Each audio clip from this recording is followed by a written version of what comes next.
তবে এই কথাটি কিন্তু আপনাকে মিডিয়ার সামনে ডিক্লিয়ার করতে হবে।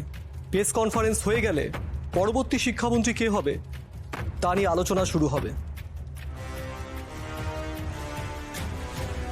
দাদা বলছি, পুরো বিষয়টা আরেকবার একটু ভেবে দেখলে হতো না? একদমই তাই মামা, তুমি পুরো ব্যাপারটা প্লিজ আরেকবার রিথিঙ্ক করে দেখো। যে ব্লান্ডারটা হয়েছে সেটা মেকআপ করার জন্য অন্য কিছু না কিছু একটা রাস্তা তো থাকবেই। দাদা, এত বড় একটা সিদ্ধান্ত এরকম হুট করে ঝুঁকে বসে নেওয়াটা কিন্তু উচিত হচ্ছে না।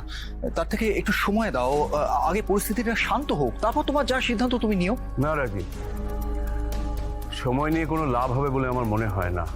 আমি সব দিক ভেবেই সিদ্ধান্ত নিয়েছি। আমার মনে হয় এখন পদত্যাগ করা ছাড়া আমার সামনে আর কোনো পথ নেই।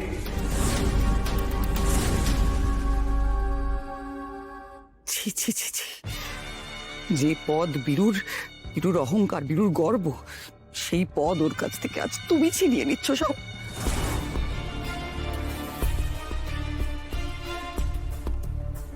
কিন্তু এখনো সময় আছে, এখনো তুমি পারো এই ডিজাস্টারটা আটকাতে। আমার কথা শোনো শাওন, তুমি গিয়ে তোমার বাবাকে বলো যে তুমি বিয়ে করতে রাজি। তোমার বাবাকে গিয়ে বলে দাও যে তুমি বিয়ে করে তোমার উপর যা যা বদনাম আছে, যা যা কলঙ্ক আছে, সব তুমি মিটিয়ে ফেলবে। তুমি গিয়ে বলো যে তুমি সহ্য করতে পারছো না তোমার বাবার পলিটিক্যাল ক্যারিয়ার এভাবে হঠাৎ শেষ হয়ে যাবে। যাও শাওন, গিয়ে বোঝাও তোমার বাবাকে।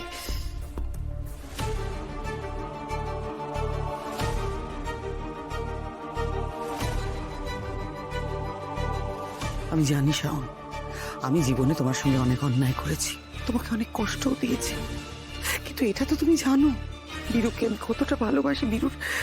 বীরুর কোনো ক্ষতি হোক আমি কোনোদিন চাইনি, তুমি জানো এটা। আমি সবসময় চেয়েছি ওর কাজে উন্নতি হোক, ওর পলিটিক্যাল ক্যারিয়ারে ও সবসময় একদম তুঙ্গে থাকুক। কিন্তু আজ এসব কি হচ্ছে শাওন? তোমার জন্য আজ আকাশ পাতাল ওর জন্য হ্যাক হয়ে গেছে। যে লোকগুলো এতদিন ধরে বীরুকে মাথায় করে রাখতো, সেই সমস্ত লোক আজ ওকে টেনে মাটিতে ছুঁড়ে ফেলছে তোমার জন্য। কিন্তু আমার বিয়েতে রাজি হওয়া এর সলিউশন কি করে হতে পারে? এতদিন আপনাদের কোঅপারেশনেই আমি শিক্ষামন্ত্রীর কাজ সুষ্ঠুভাবে করতে পেরেছি।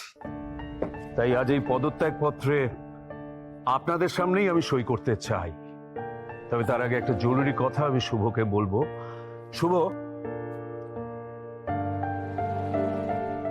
শুভ, এতদিন তুমি আমার ছায়া হিসেবে আমার সঙ্গে কাজ করেছো, তাই শিক্ষা দপ্তরের প্রতিটা খুঁটিনাটি তোমার জানা।